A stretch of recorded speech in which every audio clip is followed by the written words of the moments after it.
Wyoming Senator John Barrasso is a doctor as well as chairman of the Senate Republican Policy Committee. Senator, thank you for being here this morning. You heard from Rand Paul. He says he doesn't think that the votes are there. Are they? Well, nobody said this was going to be easy. We're working to get to the 50 votes we need, along with Vice President Pence, to break the tie. But we eliminate the taxes that raise the cost of insurance for so many Americans. We eliminate the dreaded mandates, the hated mandates that say you have to buy a government-approved program and let people at home decide what insurance is right for them. And we lower the cost of premiums, and even the Congressional Budget Office says our plan lowers premium costs by 30% a couple of years from now.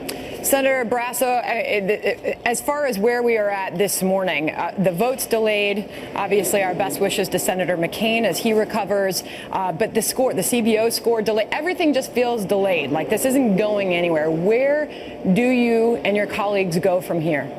Well, we believe there is an urgency to get it done. We're certainly going to wait for Senator McCain to come back. He is a fighter. He's tough. He will be back, I am sure, ready to go. So we're continuing to work to get all 50 votes. The CBO score will come out in a day or so. They were rushed to try to get it back today. But I think what we're going to see is that our plan lowers premiums for the American people, which is what people are so concerned about, because you continue to see the headlines that say another Obamacare rate shock.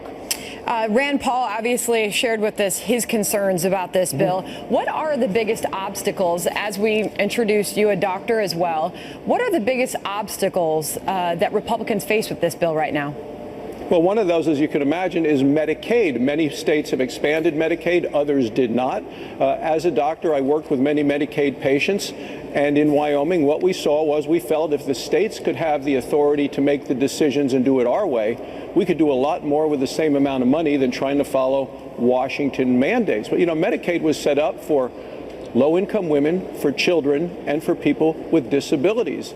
But it basically got hijacked under Obamacare and added all these adult, able, working-age individuals to Medicaid, and they paid states bonus money to take those people, much to the, I thought, to the detriment of the people it was intentionally designed for in the first place. Considering you don't have everybody on board here, Rand Paul also floated the idea of first repealing and then replacing Obamacare later.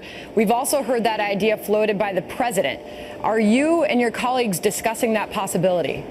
Well, we're discussing all the possibilities. That's something that I would vote for. I'm not sure how many votes we would have to do that. I want to eliminate absolutely all the parts of Obamacare that we can, because we know that the mandates drove up costs, and saying you had to buy all these things the government said you had to buy instead of what you know is right for you or your family. We need to focus on lowering the cost of care and the cost of insurance for the American people so they can get the care that they need from a doctor they choose at lower costs. All of these things have been lost under Obamacare. I want to listen to Susan Collins, one of the Republicans that has publicly voiced concern about this bill and what she's saying right now. Susan Collins.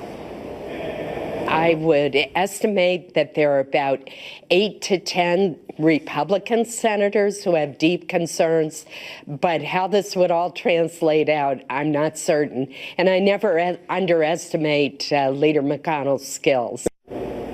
How are you addressing those concerns?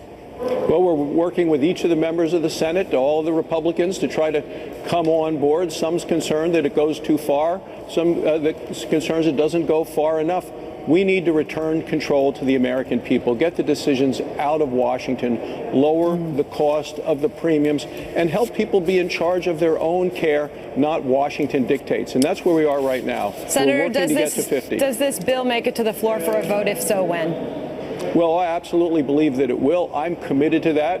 The president is committed to that. We're going to wait for John McCain's return. We wish him a speedy return. And whatever the doctors would say it would take most people to get back, cut it in half. That's when John McCain will be back. He's a real fighter. Our thoughts are certainly with him this morning. Senator Barrasso, thank you for being here. Thank you, Sandra. Good to see you.